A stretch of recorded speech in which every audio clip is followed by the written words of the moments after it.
नमस्कार साथियों, कैसे हैं आप सब लोग। उम्मीद करता हूँ आप सब लोग अच्छे होंगे।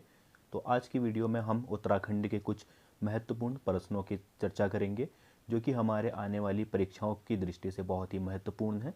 तो इस वीडियो को अंत तक ज़रूर देखिएगा और अपना स्कोर आप नीचे कमेंट बॉक्स में ज़रूर कमेंट कीजिएगा। तो चलिए वीडियो को शुरू करते हैं। तो पहला सवाल है हमारा, अल्मोड़ा में डिबेटिंग क्लब की स्थापना कब हुई थी। तो देखिए, अल्मोड़ा में जो डिबेटिंग क्लब की स्थापना हुई थी 1870 में हुई थी और जो इसके पहले अध्यक्ष थे वह थे हमारे बुद्धि बल्लभ पंत जी। और यह हमारा जो उस समय तत्कालिक कमिश्नर था या कुमाऊं कमिश्नर म्यूर, इसकी सुझाव पर ये हमारा जो क्लब है इसकी स्थापना की गई थी और यह उत्तराखंड का पहला सामाजिक क्लब था। तो इसको भी आप लोग ध्यान में रखिएगा कि उत्तराखंड का पहला सामाजिक क्लब अगर पूछेगा तो आप कौन सा करेंगे, अल्मोड़ा डिबेटिंग क्लब। ठीक है, तो ये हो गया अल्मोड़ा डिबेटिंग क्लब के बारे में कुछ जानकारी जो कि आप लोग उसको ध्यान में रखेंगे। अब बढ़ते हैं आगे को। अगला सवाल है, 1886 में कुमाऊं क्षेत्र से कलकत्ता में हुए कांग्रेस के दूसरे अधिवेशन में भाग लिया था। तो देखिए, जो कांग्रेस का अधिवेशन हुआ था हमारा कलकत्ता में, तो उसमें कुमाऊं से एक व्यक्ति ने भाग लिया था और वो थे हमारे ज्वालादत्त जोशी जी। बहुत ही महत्वपूर्ण प्रश्न है, आप इसको ज़रूर ध्यान में रखिएगा। ठीक है, अब बढ़ते हैं आगे को। भारत छोड़ो आंदोलन के दौरान कब पुलिस ने जनता पर गोलियां चलाई जिसमें हीरामणि और हरि कृष्ण नामक दो व्यक्ति शहीद हुए थे। तो यह गोलीकांड हुआ था हमारा 19 अगस्त 1942 को। तो ऑप्शन सी क्या हो जाएगा, इसका राइट आंसर हो जाएगा। अब बढ़ते हैं हम आगे अगले सवाल की तरफ। निम्न में किस स्थल पर भारत छोड़ो आंदोलन के दौरान ब्रिटिश सेना ने गोली चलाई थी। तो ये था हमारा खुमाण क्षेत्र। तो यहाँ पे जो ब्रिटिश सेना है उसने गोलियां चलाई थी वहाँ की स्थानीय जनता पर। ठीक है, तो इसका ऑप्शन बी क्या हो जाएगा, राइट आंसर हो जाएगा। अब बढ़ते हैं आगे। श्रीदेव सुमन ने कितने दिनों की भूख हड़ताल के पश्चात प्राण त्यागे थे। तो श्रीदेव सुमन जी ने 84 दिन की ऐतिहासिक भूख हड़ताल के बाद जेल में ही उनके प्राण त्याग दिए थे। और उस समय जो तत्कालिक, अगर वहाँ पे इस सारे षड्यंत्र का अगर मेन मास्टरमाइंड कहेंगे तो उस समय था हमारा चक्रधर जुआल, जो कि वहाँ का दीवान था। और इसी की ही गलती की वजह से या इसकी मिसलीडिंग की वजह से ही राजा और हमारे श्रीदेव सुमन जी के बीच में कुछ मिसकम्युनिकेशन हो गया था और इसी की वजह से इनको जेल जाना पड़ा और इनके ऊपर बहुत से केस लगा दिए गए और जेल में ही इन्होंने 84 दिन की ऐतिहासिक जो भी इनकी भूख हड़ताल थी उसके बाद अपने प्राण त्याग दिए थे। ठीक है, अब बढ़ते हैं आगे को। तो निम्न में कौन प्रजामंडल का स्वतंत्रता सेनानी टिहरी राजशाही का विरोध करते हुए जेल गया था। ठीक है, तो इसमें देखिए श्रीदेव सुमन जी, मैंने बताया था अभी आपको कि ये गए थे जेल, श्रीदेव सुमन जी एक ऑप्शन है। नागेंद्र दत्त सकलानी, और टिहरी में सकलाना विद्रोह हुआ था तो ये उसके मास्टरमाइंड थे, तो ये भी हो जाएगा। टेकराम जोशी जी, ये भी हमारा टिहरी में राजशाही विद्रोह के समय जेल गए थे। तो इसका ऑप्शन क्या हो जाएगा, ऑप्शन डी क्या हो जाएगा, राइट आंसर हो जाएगा। ठीक है, अब बढ़ते हैं। आज़ाद हिंद फौज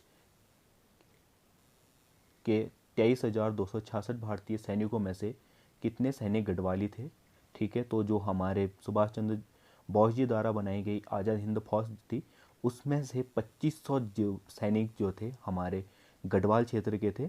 ठीक है, तो इसका ऑप्शन डी क्या हो जाएगा, राइट आंसर हो जाएगा। अब बढ़ते हैं आगे की तरफ। अगला सवाल है, दक्षिण अफ्रीका से लौटने के बाद गांधी जी ने देहरादून की यात्रा कब की थी। तो इन्होंने जो यात्रा की थी वह की थी 1916 को देहरादून की। अब बढ़ते हैं आगे। अमृतसर कांग्रेस में गढ़वाल के किन दो नेताओं ने भाग लिया था। तो जो अमृतसर कांग्रेस है उसमें जो गढ़वाल के दो नेता थे अनुसुईया प्रसाद एवं मुकुंदी लाल, इन्होंने भाग लिया था। तो ऑप्शन डी क्या हो जाएगा, इसका राइट आंसर हो जाएगा। अब बढ़ते हैं आगे को। पेशावर कांड से प्रभावित होकर किसने संपूर्ण देश में गढ़वाल दिवस बनाने की घोषणा की थी। तो पेशावर कांड मैंने कल की वीडियो में आपको बताया था, ठीक है, कि कैसे हुआ था और उसमें मेन जो थे हमारे वीरचंद्र सिंह गढ़वाली थे। तो इसके बाद गढ़वाल दिवस मनाने के लिए जो की घोषणा की थी वो की थी हमारे मोतीलाल नेहरू जी ने। तो ऑप्शन सी क्या हो जाएगा इसका राइट आंसर हो जाएगा। अब बढ़ते हैं आगे। हरिजनों के शोषण के विरुद्ध डोला पाल आंदोलन में निम्न में से किसने सक्रिय रूप से भाग लिया था? तो देखिए, अगर यहाँ पे पूछता कि मेन सूत्रधार कौन था तो वह थे हमारे जयानंद भारती जी। और इसमें इनके साथ वासवानंद मिश्र भी थे, आदित्य राम भी थे। तो इसका ऑप्शन क्या है, जो सही आंसर है वह है उपयुक्त डी, उपयुक्त सभी। और यानी कि ऑप्शन डी क्या हो जाएगा इसका राइट आंसर हो जाएगा। वैसे जो डोला पाल की आंदोलन है इसके मेन सूत्रधार जो थे वह थे जयानंद भारती जी। ठीक है, अब बढ़ते हैं आगे। अगला सवाल है, चंद्र सिंह गढ़वाली के नेतृत्व में कौन सी गढ़वाल राइफल ने निहत्थे अफगान सैनिकों पर गोली चलाने से इनकार कर दिया था? ठीक है, यही हमारा पेशावर कांड था। तो ये जितने भी हमारे गढ़वाल राइफल थी ये थी हमारी 2/18 गढ़वाल राइफल। तो इसका ऑप्शन बी क्या हो जाएगा राइट आंसर हो जाएगा। अब बढ़ते हैं आगे को। गाड़ोदिया स्टोर डकैती कांड 1930 में निम्न में से कौन शामिल था? तो इसमें जो शामिल थे वे थे हमारे सूर्य प्रताप सिंह जी। तो ऑप्शन बी क्या हो जाएगा इसका राइट आंसर हो जाएगा। अब बढ़ते हैं आगे को। कब बद्री दत्त पांडे, हरगोविंद पंत और चिरंजी लाल के नेतृत्व में 40,000 स्वतंत्रता संग्राम सेनानियों ने बागेश्वर में सरयू नदी में कुली बेगार प्रथा से संबंधित रजिस्टर को बहाकर कुली बेगार प्रथा का अंत किया था? देखिए, इसके बारे में भी मैं आपको जो हमारी पिछली वीडियो है उसमें बताया था मैंने। तो ये कब हुआ था हमारा 14 जनवरी 1921 को। तो बी ऑप्शन क्या हो जाएगा इसका राइट आंसर हो जाएगा। अब बढ़ते हैं आगे को।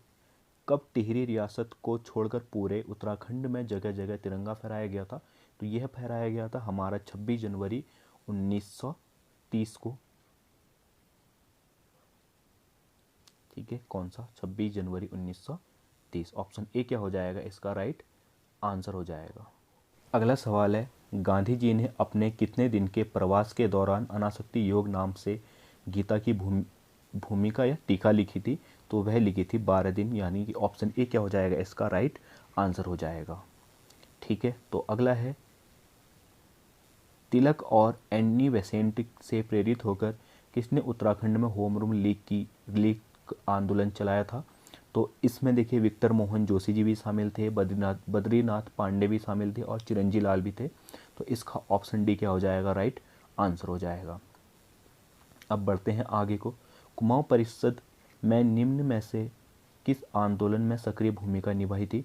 तो कुमाऊं परिषद था जो उसने हमारे सारे जितने आंदोलन थे उत्तराखंड से रिलेटेड उनमें अपनी बहुत अहम भूमिका निभाई थी। तो इसमें कुली बेगार आंदोलन में इसने निभाई थी, जंगलात कानून में भी कुमाऊं परिषद ने बढ़ चढ़कर भाग लिया था और बंदोबस्त प्रणाली में भी भाग लिया था। तो इसका भी आंसर ऑप्शन डी क्या हो जाएगा राइट आंसर हो जाएगा। उपयुक्त सभी क्या हैं यहाँ पे सही हैं। ठीक है, तो अब बढ़ते हैं आगे को। 1930 में गांधी जी के जो हमारी नमक सत्याग्रह यात्रा चली हुई थी, ठीक है, वो उसमें उत्तराखंड के 3 व्यक्तियों ने भाग लिया था।